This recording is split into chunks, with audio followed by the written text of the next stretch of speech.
Hey everyone, how you doing? Um, haven't made many of these videos talking directly to my subscribers.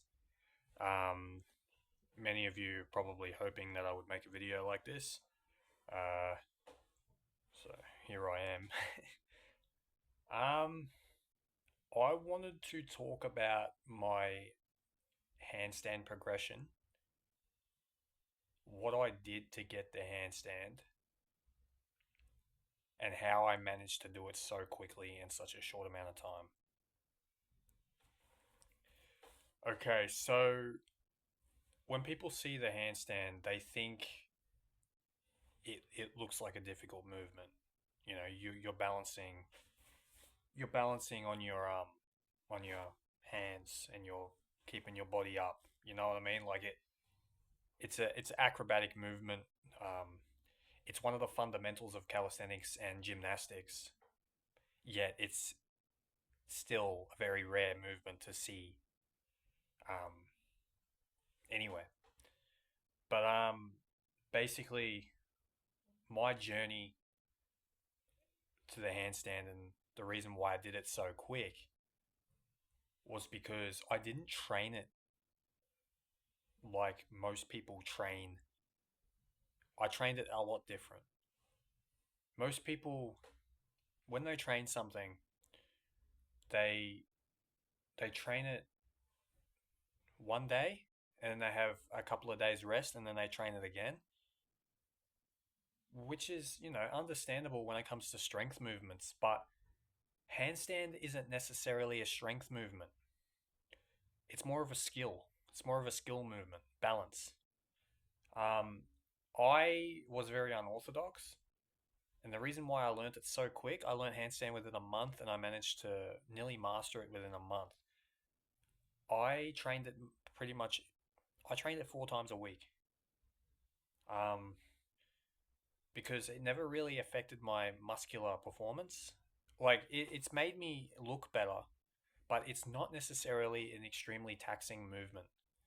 The only thing that it really affected was my nervous system. Yeah, because the amount of blood that was going to my head every time I did it. So one day I did it, and the next day I might perform worse because my nervous system wasn't recovered. Um, so I trained it 3 to 4 times a week. Okay, I lied. I trained it 4 times a week. Definitely not three. Sometimes even five. So I went pretty extreme. Um, my method, and I'll show you this through some possible shorts with tutorials or any future sort of content that I've got for you guys. Um, so my method for handstand was I started with the wall. I started with the wall and I held it comfortably for about 30 seconds on the wall. Um, I started when I first ever started against the wall. I started further out, so I gave myself more area to balance for my legs to fall back on and hit the wall. If that makes much sense. And then as I got more comfortable with the wall, I started getting closer and closer to the wall, which in turn takes away a little bit more of your balance, and it relies more on balance. And once I could hold it for 30 seconds, I then did an unusual thing that I don't see many people doing, and I started changing it up a little bit after I could hold it for 30 seconds on the wall. I started handstanding on the wall and then walking away from the wall. Started walking away from the wall. And when I got comfortable with walking away, uh, this took a while. This was probably the longest process for me when it came to my handstand progression. But as I walked, as I started walking away, the more comfortable I got with that, obviously, the more balanced I was. Um, and after I felt comfortable with walking away from the wall, I then went into a free handstand. Now, free handstand obviously is you doing a handstand um, with no wall to support. But after I got comfortable with walking away from the wall, like I said, I started doing free handstands. Except the handstands weren't perfect. I was doing a handstand and I was walking everywhere. I was fumbling. I was walking all over my hands, and it wasn't lasting very long. But I figured with time and with patience, I kept on doing it. I kept on getting on my handstand. I was walking around a lot, but as time went on, I started walking around less.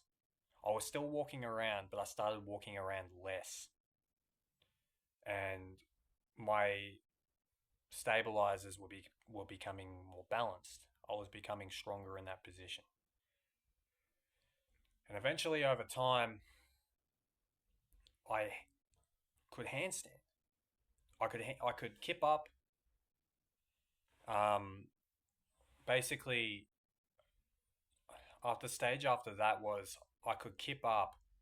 I was walking around for a little bit, but then I managed to find my balance. Um,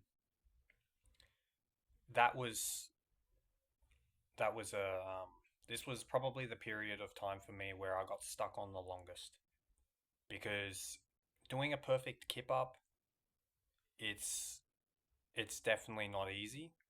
To this day, I still don't have a perfect kip up. I still sometimes over kip. I sometimes under kip. Um, yeah, but and another thing that really helps is your core strength.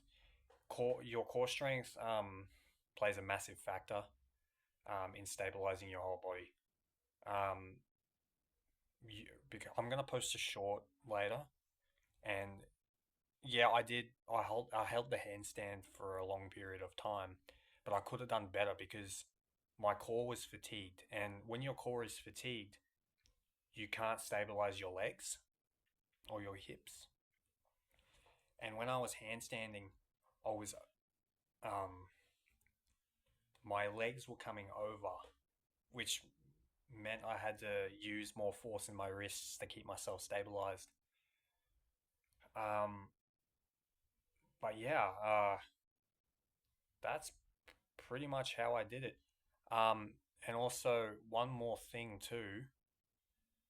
Um, when I got really, really, really comfortable with handstanding on the floor, um, we're talking like comfortable. I noticed that going to parallettes, handstanding on parallettes, I noticed going from that to parallettes, it didn't take long. It took maybe 2 sessions to get used to the parallettes, and that was it. Um, so when you learn how to handstand really well on the ground, it does translate to parallel work. Um, because I noticed I did handstands on dumbbells today, and I noticed handstand push-ups on the dumbbells are easier because you can stabilize yourself better with your wrists, and it's easier on your wrists. It's not so harsh on your wrists when you do it on parallettes or dumbbells. Um, yeah, I think that's pretty much my process. Um, but yeah, with calisthenics, especially with the handstand movements, not so much with strength movements. You could get away with it with handstand push-ups. Um, but the more you do it every day with less intensity, the better. The more you're going to improve. If you do it with max intensity and you're only doing it once a week, you're not going to improve as quick. You're better off doing it. You're better off doing it 3, 4, 5 times a week at a comfortable pace. You will improve quicker like that. Thanks for watching.